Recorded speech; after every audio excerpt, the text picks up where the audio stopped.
वचन कहता है कि जब एस्तर को उसने कहा था कि मैं 3 दिन रात के रोजे रखूंगी, ना तो कुछ खाऊंगी ना पीऊंगी, ड्राई फास्टिंग। बाइबल में कई तरह की फास्टिंग, एक ड्राई फास्टिंग होती है जहां आप 3 दिन कुछ नहीं खाते, कुछ नहीं पीते। तो बाइबल कहती है कि जब एस्तर ने कहा था कि तुम सब लोग 3 दिन 3 रात कुछ नहीं खाओगे, कुछ नहीं पियोगे, तो वो इमरजेंसी में रखे हुए रोजे नहीं थे। उसको शुरू से सिखाया गया था फास्टिंग कैसे करनी है, उपवास कैसे करना है, और उसे आता था वो करना। इसलिए जब उसकी लाइफ में मुसीबत आई तो वो इमरजेंसी में रखे हुए रोजे नहीं थे। उसको मालूम था कि मैं फास्ट करूंगी, प्रेयर करूंगी तो परमेश्वर मुझे रिजल्ट देगा। और रिजल्ट क्या हुआ, जब तीसरा उसका रोजा था तो राजा को नींद नहीं आई। जब राजा को नींद नहीं आई तो राजा ने कहा मेरे को नींद नहीं आ रही, इतिहास की पुस्तक लाओ, हिस्ट्री की, कि मेरे राज में क्या क्या किया, किसने किसने किया है, पढ़ो। जब हिस्ट्री की बुक पढ़ी गई तो उसमें लिखा था कि राजा की जान राजा की एक कर्मचारी ने बचाई थी, क्योंकि कोई कर्मचारी राजा को मारना चाहता था। उसने कहा जिसने मेरी जान बचाई उसके साथ क्या किया तुम लोगों ने, कोई उसको इनाम दिया, उसको प्रमोशन दिया? कहते नहीं, अभी कुछ नहीं किया।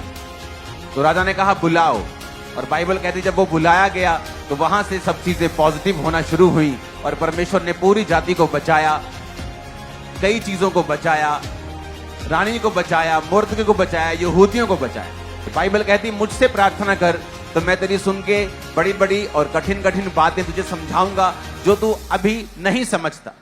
यार मैं 33 उसकी 3 आयत में लिखा है कि जो तू नहीं समझता तुम मुझसे प्रेयर कर, मैं तेरी सुनूंगा, तेरी सुन के तुझे बड़ी बड़ी और कठिन कठिन बातें समझाऊंगा जो तू अभी नहीं समझता।